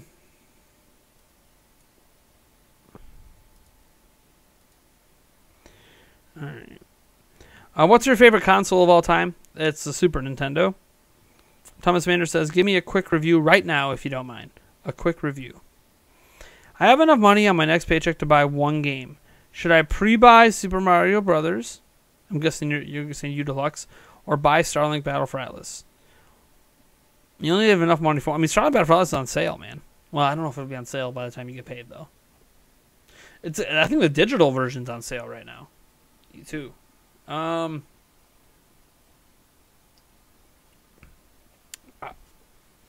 That's a tough question. Fire Falcon X, thank you so much for your $1 super chat. Again, your super chats, your guys' super chats, your donations, your support on Patreon, your becoming a member, which there should be a join button. I think there's a join button on all live streams now on YouTube to become a member. All that stuff supports what I do. Thank you so much. Cheers. I can't believe I spilled a little bit of this wine. This wine is too good to spill.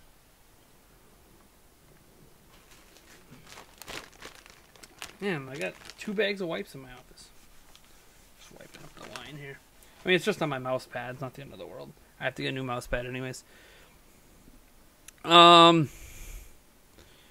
So, give you a quick review. I mean, here's the thing. New Super Mario Bros. U Deluxe is the best New Super Mario Bros. Game there is. So if you really loved the prior New Super Mario Bros. Games, this is the best one. So, get it. Starlink Battle for Atlas is an amazing game as well. It's open. They just added a free update to it that has massively changed the enemy variety and the side quest variety and all this stuff and made the game way better. I suggest getting the digital deluxe version if you can, especially since it's on sale right now. But they're both excellent games, but they're both very, very different games. So I can't sit here and be like, you should get one or the other, because it's going to depend on your personal taste. If you loved prior New Super Mario Bros. Games, get the New Super Mario Bros. Game, because you know you're going to like it. Starlink's going to be more of a crapshoot for you on if you're going to like it or not. So you should already know if New Super Mario Bros. U is for you. Whereas Starlink Battle for Atlas, you might not know. Now, there's obviously the caveat. If you have already played and beaten New Super Mario Bros. U and the Luigi U DLC on Wii U, then get Starlink because it's new. It's something you haven't played before. But if you haven't played the other one either, I mean, get the one that you know you're going to enjoy. Worry about the other one a different day. That's just my 2 cents. Let's see here. Do you see any Zelda game coming to Switch in 2019? A port or a new 2D game? I think we might get a new top-down game announced. I don't know if it released. And I do think we will get a either Skyward Sword or Twilight Princess or the Wind Waker HD. So either the Twilight Princess or the Wind Waker HD ported or Skyward Sword HD happening. What do you really think about the eShop name change video? I think it probably was the worst one this year because with just a little bit of research or just thinking about it for 10 seconds or 2, it would have been obvious that it was a translation typo in general. It wasn't a typo, though. And it wasn't a translation issue. It's a United States legal document. So it's not a translation issue because it's a U.S. document. I did dig into it, and everywhere, including having the document in hand, said what it said. And it hasn't been corrected yet. There hasn't been an update to the document correcting that. So it might just be one of those legal terminology things. As an example, publicly they might still call it the eShop, but legally it might not be called the eShop anymore. Does that make sense? Sometimes there's public wording for things that are not the same as the legal. As an example, publicly we would be Nintendo Prime. Legally, that's not the name of this business. This business name is not Nintendo Prime. That's the public-facing naming, public-facing branding. That's not actually the name of the company that owns Nintendo Prime. I'm not going to tell you the name of the company. Not yet, anyways. Not until it's a fully registered LLC. But, yeah. There is a company that I own that owns Nintendo Prime. Nintendo Prime itself is not really its own company. So it's kind of like the eShop. The eShop is the public-facing name, but that might not be what it's actually legally behind the scenes. So does it the wording that was weird, the wording that made it really strange is when they said formally. That word formally is a weird inclusion in that legal document because it makes it sound like they weren't calling it the eShop anymore. And it could have just been for legal purposes. It might have had nothing to do with public purposes, but still. It's still just a strange thing that Nintendo said. Whether or not that name change ever comes around publicly, I still think that's yet to be determined. Let's see here. One game people forgot about this year is Sushi Striker. It's a good game. It's a very good game. It's a very underrated game. More people need to play it. What do I think about the new Switch coming in 2019? Well, we don't know if it's actually coming yet. So there's been nothing announced. We just same old rumors that we've had for half a year. So you still play Breath of the Wild? So do I. What are my top 3 best Switch games of 2018? Octopath Traveler, Starlink Battle for Atlas, and well, are we talking exclusives or are we talking multiplat? Starlink Battle for Atlas is multiplat, so does that count? So do you just want exclusives or do you want any games? Do you want to include indies? Do you want multi-platform or do you just want exclusives? So is it just all games that are on Switch or is it just exclusive games on Switch or what are we talking about? And I can give you a better idea. Yeah, you're trying to help the best you can. Hey, dude, every dollar counts. It all helps. So thanks so much. A little minor-made person drink. You didn't really make me drink. I could have not done a shot. It's okay. I love the new Super Mario Brothers game, so that's what I'll get. There you go. See, that's the thing. If you know you're going to like it, get what you know you're going to like. Worry about Starlink later. Even though it's cheap now, it'll be cheap later, too. There'll be a sale. Games I consider picking up next year: Daemon X Machina, Animal Crossing, New Super Mario Bros. U, Metroid Prime 4. Nice. If I'm collecting Nintendo stuff like consoles and games, what should I go for? Is that tablet still going? My fiance just texted me. For real.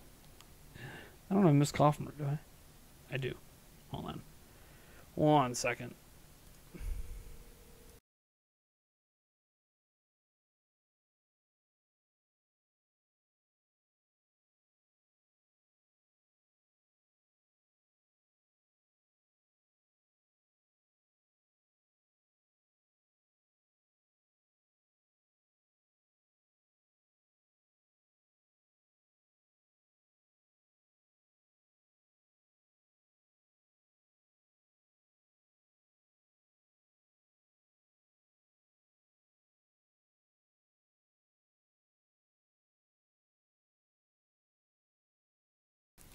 And that was my fiance. She wants me to come pick up the boys. They're like 20 minutes away, so I told her that I'll be there in like half hour, 40 minutes. So I still have another 15 or so. Talk to you guys. Bum. And plus, that'll get us like a 2-hour mark, which is a good mark to be at. When my boys come home, it's basically bath time and get ready for bed. I know it's a little early, but they didn't nap today, and they're very tired. So, go pick them up and get them ready for bed, and then me get back to Pokemon. Let me see here. I'm collecting Nintendo stuff like consoles and games. What should I go for? I mean, that's a pretty broad thing. What do you have? What are you interested in? You know, what are you considering? There's a huge rabbit hole of collections. So, with all the games coming out next year on Switch, which 3 are you looking forward to the most? Ah, jeez. Which 3? I mean, Animal Crossing. I'm very curious about the new Pokemon game, but we haven't seen it yet, so I haven't seen Animal Crossing, I guess, yet either. So I guess the new Pokemon game.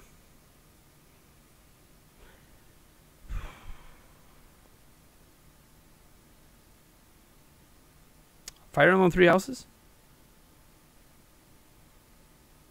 Fire Emblem 3 Houses?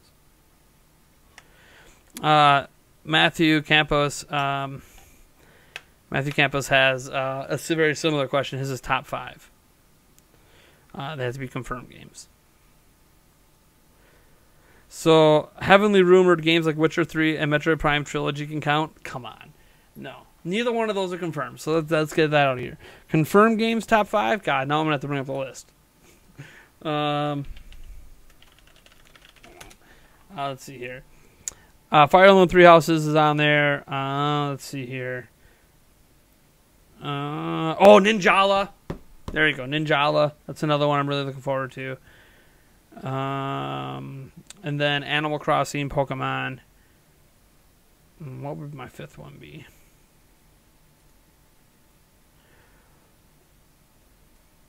No, I don't want to watch a video. What would my 5th one be? Luigi's Mansion 3. There we go.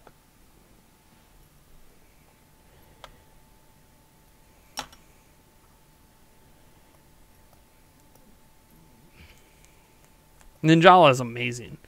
I must have played it for like 3 hours at E3. I love Ninjala. It is so much fun. It felt a little janky at first, but then you realize, okay, it's not Splatoon. You have to change the mentality because it's definitely not Splatoon.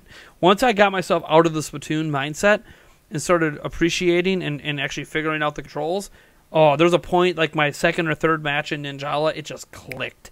And it became so much fun. There goes the rest of your gift card. Well, thank you so much for giving me the rest of your gift card. I delayed his stuff and looking in the retro, but I'm not sure. I mean, when you're looking in the retro, it's always cool to start at the beginning. You know, NES. You know, if you want to go back to Game & Watch era, there's a bunch of different Game & Watch things you could try to collect. They're pretty expensive, though. Stuff like that. I mean, you can obviously, if you have unlimited funds, and you can try to look for OG Donkey Kong arcade cabinets and stuff. Really expensive, though. But you know, it's all about your budget and what you're trying to get into. But I always feel like it's good to go with start at the beginning and then work your way forward. Because the stuff that's the oldest will always be the hardest to find versus the newer stuff. So, or if there's a particular game series you like more than the rest, start with that series. Like if you like Zelda, get all the Zelda games, and then get the systems to play them on, and then kind of do it by that if that's a way you want to work your collections.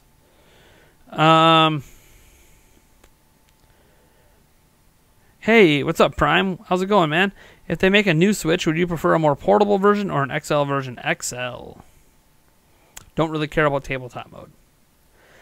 I don't need a better like a bezel-less Switch to enjoy tabletop mode. I need a bezel-less Switch to enjoy handheld mode. It does feel weird in 2018 to be holding a tablet that has like a 1/2-inch bezel. Like, not even the bezel that's added on my phone by the dang phone protector is a 1/2-inch. Like, needs to go away. So it's just more enjoyable. to not have that bezel. More screen space is always good to me. Don't care about a Switch Mini. Don't even like the idea of a Switch Mini. My current Switch already fits in my pocket. Don't believe me? Turn this bad boy off.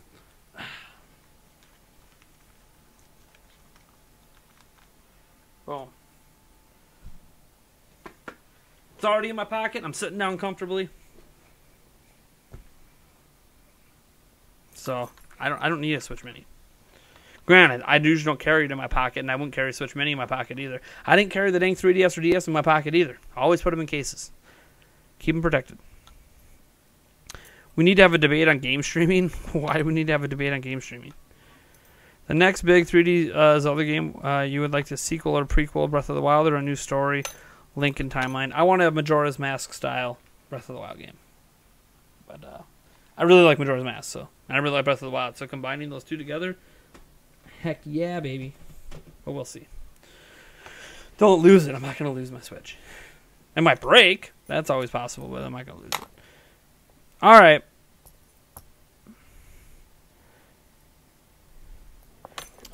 My Switch case, my preferred Switch case is this one. This one right here. I did a review on it. It currently has my grip in it right here. And I can put a charge brick in here, which I have sitting over there. It fits like 20 or 30 physical games. I've already got like all my physical games in there, but a couple my daughter's borrowing, and then Wolfenstein 2 that's in the case, and then Let's Go Eevee I think is actually right here. The game that I have in my Switch right now, take that out because I gotta put Let's Go Eevee back in anyways, is Donkey Kong Tropical Freeze, because I let my son play my Switch for a couple minutes before he left. And that's technically his game. Because I sold my copy and then Santa got him a copy because he really likes Donkey Kong.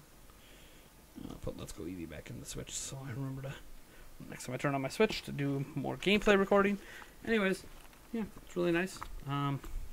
Switch fits down there, has a strap, has like perforated, so it sits in there clean. And it's just a really simple, simplistic, professional looking, very little branding on it. There's a Rayval case. I like it. Out of all the Switch cases I have, it's my favorite. Now, I do still have the giant, bulky, carries everything case. I do store some things in as well, but I use it more for storage than for case purposes. Whereas that's what I take with me. A Switch Mini would be dumb. Mini games already aren't suited for the current Switch screen. A small one would be even worse.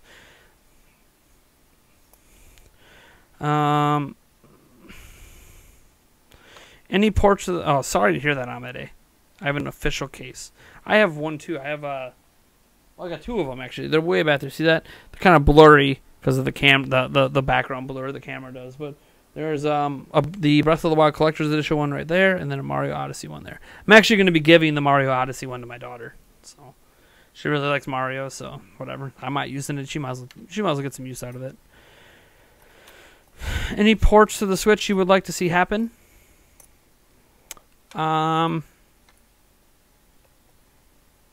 Every game that exists. I want every game on Switch. So, I mean, Kingdom Hearts 3 immediately comes to mind. But do your kids ever watch your videos? Only when I show them to them. My YouTube channel is basically blocked. They can't even have YouTube Kids, because YouTube Kids even has channels on it that I find inappropriate for my children. So my children basically don't get to watch YouTube unless I show them something. So yeah, they watch sometimes. Like they watch the Eric video when he got punished and stuff like that. But they don't get to watch much. It's usually is Yulia watching, and then are my kids watching over her shoulder that I worry about. But anyways, all right, that's gonna do it. I gotta pick up my kids. Thank you guys so much for tuning in to this live stream. I gotta get back to doing some Let's Go Pikachu, Let's Go Eevee stuff tonight, and try my best to get all the gameplay done and beat the game and do some Master Trainer stuff tomorrow before Monday. So Monday I can edit together the review and make that happen. I already got some notes down. I got to finish off my notes for it, and then actually write the review, then read off the review, do the audio, get the video. But hopefully it's out on Monday. That's the goal. My little last day of the year gift to all of you. All right. I'll catch you later. As I said, we might be doing a New Year's Eve stream. What was that? Monday night. Might be doing a New Year's Eve stream. I'll countdown to midnight. Probably won't stay up much past midnight, but countdown to midnight might be kind of fun. Our last chance to play games in 2018 kind of thing. And maybe I'll even put a countdown on screen so you guys can see countdown to my midnight and not your midnight. But all right, guys, peace.